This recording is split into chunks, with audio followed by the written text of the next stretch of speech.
మా ఇంట్లో మేమైతే పప్పుచారు చేసుకున్నాము. ఈ పప్పుచారు చాలా అంటే చాలా టేస్టీగా ఉంటుంది, కమ్మగా ఉంటుంది. మీరు కూడా ఈ పప్పుచారుని టేస్ట్ చేయాలంటే ఒకసారి ప్రాసెస్ అయితే చూసి మీరు కూడా ట్రై చేసేయండి. చలో వీడియోలోకి అయితే వెళ్ళిపోదాం, వచ్చేయండి.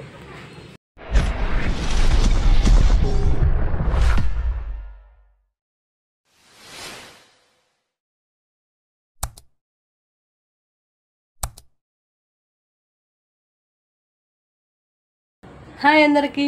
ఈరోజైతే మనం ముందుగా చికెన్ ఫ్రై అయితే చేసేసుకున్నాం కదా, ఆ చికెన్ ఫ్రైలోకి మనం పప్పుచారు అయితే పెట్టుకుంటున్నాను. ఈ పప్పుచారు ఎలా చేసుకోవాలో నా ప్రాసెస్లో ఒకసారి అయితే చూసేద్దాం. పప్పుచారు పెట్టుకోవడం ఎవరికి రాదని కాదు, నా స్టైల్లో కూడా ఒకసారి ట్రై చేయండి. చాలా కమ్మగా అండ్ టేస్టీగా ఉంటుంది, అస్సలు వదిలిపెట్టరా. అందులో ఈ పప్పుచారుతో చికెన్ ఫ్రై కాంబినేషన్ అయితే మామూలుగా అద్దరిపోతుంది. నేనైతే ఎలా పెట్టుకుంటానో మీకు ఒకసారి చూపించేస్తాను.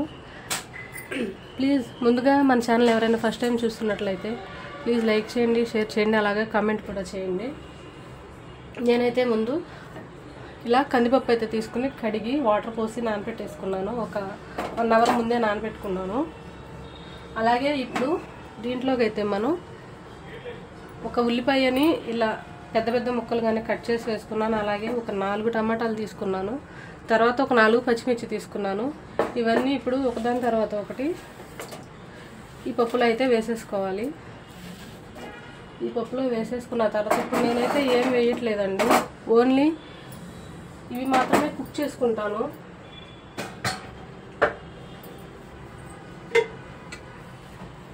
ఇదే మూత పెట్టేసి మనం ఒక 4 విజిల్స్ వచ్చేసే వరకు ఈ పప్పును అయితే కుక్ చేసేసుకోవాలి. చూసారు కదా, నెక్స్ట్ ప్రాసెస్ తర్వాత చూద్దాం. ఓకే, సరగా మనం ముందైతే కుక్కర్లో పెట్టుకున్న పప్పు అయితే ఇలా మెత్తగా ఉడికిపోయింది. ఇప్పుడు దీన్ని ఉప్పు వేసి పప్పు గుత్తి సాయంతో మనం దీన్ని బాగా మెత్తగా అయితే రుబ్బుకోవాలి. దీంట్లో మనం పప్పుచారుకు సరిపడినంత ఉప్పు వేసుకొని పప్పు గుత్తి సాయంతో ఇలా మెత్తగా రుబ్బేసుకోవాలి. మనం పప్పు టమాటాలకు అయితే అలా కొంచెం బద్దలు బద్దలుగా ఉన్న పర్లేదు, కానీ పప్పుచారు చేసుకుంటాం కాబట్టి దీన్ని మెత్తగా అయితే రుబ్బేసుకోవాలి బాగా. ఇలా పప్పునైతే మెత్తగా రుబ్బేసుకున్న తర్వాత నేనైతే ముందుగానే చింతపండు పులుసు తీసి పెట్టుకున్నాను. ఈ చింతపండు వాటర్ని కూడా ఈ పప్పులోనే పోసేసుకోవాలి. దీంట్లో ఇంకా మనకి సరిపోకపోతే ఇంకా వాటర్ కూడా కలుపుకోవాలి. ఇలా ఒకసారి మొత్తం కలిసేటట్టు కలుపుకున్న తర్వాత మనకి ఇంకేమన్నా వాటర్ తగ్గితే వాటర్ కూడా పోసేసుకొని దీన్ని ఇప్పుడు మరగబెట్టుకోవాలి.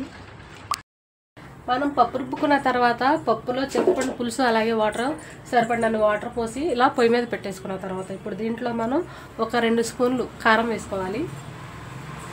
ఒక 2 స్పూన్లు కారం, అలాగే 1 స్పూన్ పసుపు,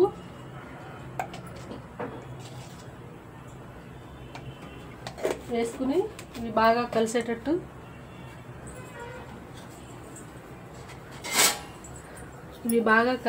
ఒకసారి ఇదంతా కలిపేసుకొని మనం ఇది బాగా మరగబెట్టుకోవాలి. ఈ పప్పుచారు అంతా బాగా మరిగేంత వరకు మరగబెట్టుకొని పోపు వేసేసుకోవటమే. అయితే ఇది మరిగే వరకు మనం వెయిట్ చేసేద్దాం. అలాగే మీరు మన ఛానల్ని ఫస్ట్ టైం చూస్తున్నట్లయితే ప్లీజ్ లైక్ చేయండి, అలాగే మీ ఫ్రెండ్స్ అండ్ ఫ్యామిలీ మెంబర్స్ కూడా షేర్ చేయండి. ఈ పప్పుచారులోకి మనం ఇంతకుముందు చేసుకున్న చికెన్ ఫ్రై అయితే ఎక్సలెంట్గా ఉంటుంది, చాలా బాగుంటుంది. మీరు కూడా ఒకసారి ట్రై చేసి చూడండి. అలాగే మాకు రైస్ కూడా అయిపోయింది, ఇంకా ఈ పప్పుచారు అయిపోవటమే వేడి పప్పుచారుతో. ఇంకా చూసారుగా మన పప్పుచారు అయితే బాగా మరుగుతుంది. ఇలా మరిగేటప్పుడే మనం దీంట్లో మంచి సువాసన కోసం కొంచెం కరివేపాకు వేసుకోవాలి. కరివేపాకు వేసుకున్న తర్వాత ఇది ఇలా మరిగేటప్పుడే మనం దీంట్లో కొత్తిమీర కూడా వేసేసుకోవాలి. ఇది ఇంకొక 10 నిమిషాలు సిమ్లోనే మనం బాగా దీన్ని మరిగించేసుకుని పోపు వేసేసుకోవాలి. చూస్తున్నారుగా, టేస్ట్ అయితే చాలా బాగుంటుంది, కమ్మగా ఉంటుంది. దీంట్లో నేను ఏ సాంబార్ పౌడర్లు కానీ ఇంకేమన్నా మసాలాలు కానీ అసలు ఏమీ యూజ్ చేయట్లేదండి. ఓన్లీ పప్పు, అలాగే టమాటా, పచ్చిమిర్చి, ఉల్లిపాయలు, ఉప్పు, కారం మాత్రమే వాడాను. ఇంకే పొడులు కానీ ఏమీ కానీ స్మెల్ కోసం కానీ టేస్ట్ కోసం కానీ నేనేం వాడలేదు. కానీ అవన్నీ వేసుకుంటే ఎంత టేస్టీగా అయితే ఉంటుందో మనం ఏది వాడకపోయినా సరే ఈ పప్పుచారు అంతే టేస్టీగా ఉంటుంది. టేస్ట్లో మాత్రం అసలు తగ్గేదేలే, అలాగే ఉంటుంది. నేను చెప్పేది ఫేక్ అనుకుంటే ఒకసారి నేను పెట్టిన ప్రాసెస్లోనే మీరు కూడా ఒకసారి ట్రై చేసి చూడండి. సేమ్ టేస్ట్ మీకు కూడా అలాగే రాకపోతే కామెంట్ చేయండి నాకు, ఓకేనండి. ఇది ఇలా మరిగిపోతూ ఉంటుంది. ఈలోపు నేను పోపు కోసం ప్రిపేర్ చేసుకుంటాను. స్టవ్ మీద అయితే మనకి పప్పుచారు మరుగుతుంది. ఇంకో స్టవ్ మీద మనం పోపుకైతే బండి పెట్టేసుకుని ఒక 2 గరిటెలు ఆయిల్ అయితే పోసుకోవాలి. ఒక 2 గరిటెలు ఆయిల్ పోసుకున్న తర్వాత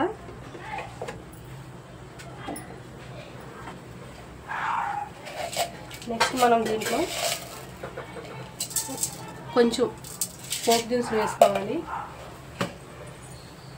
పోపు దినుసులు వేసుకున్న తర్వాత మనం దీంట్లో కొంచెం చూసారు కదా జీలకర్ర కూడా వేసుకోవాలి. జీలకర్ర ఇది కొంచెం చిటపటలు ఆడిన తర్వాత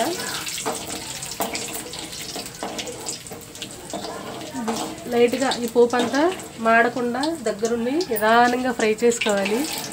మాడిపోకూడదు, మాడిపోతే మొత్తం మనం ఎంత కష్టపడి చేసి పెట్టిన ఈ పప్పుచారు ఫ్లేవర్ అంతా ఆ మాడిపోయిన పోపులో వేసామంటే మొత్తం మారిపోతుంది. టేస్ట్ అయితే మాడనేకుండా జాగ్రత్తగా చూసుకోవాలి. తర్వాత మనం దీంట్లో ఒక 3 ఎండుమిరపకాయలని ఇలా తుంపి వేసుకుంటున్నాను. ఒక 3 ఎండుమిర్చి ఇలా తుంపి వేసేసుకున్న తర్వాత ఇవి కూడా మాడిపోకుండా కొంచెం ఫ్రై చేసుకోవాలి. ఇవి సండే కదా, మా ఇంటి పక్కన పిల్లలు ఆడుకుంటున్నారు, కొంచెం మీకు డిస్టర్బెన్స్గా ఉండొచ్చు. ఇది ఇలా అయిన తర్వాత మనం దీంట్లో ఇప్పుడు కరివేపాకు కూడా వేసేసుకోవాలి.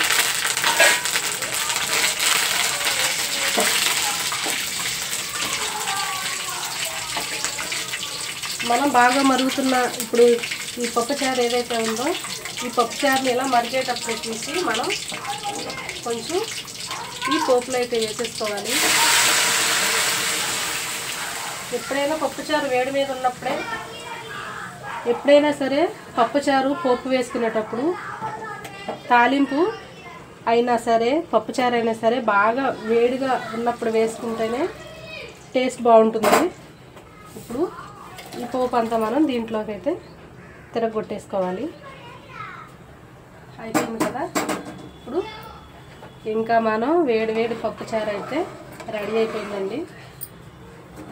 ఒక్కసారి దీంట్లో ఉప్పు అది చెక్ చేసుకుని ఉప్పు ఏమైనా తక్కువైతే ఈ స్టేజ్లోనే ఒకసారి ఉప్పు కూడా వేసుకొని ఇంకా మనం తినేయచ్చు పప్పుచారు. చూసారుగా పప్పుచారు, వేడి పప్పుచారు చాలా అంటే చాలా బాగుంటుందండి, కమ్మగా ఉంటుంది. ప్లీజ్ అయితే ఇంకా ఈ వీడియో అయితే ఇంతటితో అయిపోయింది.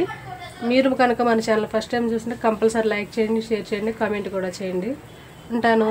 Bye bye.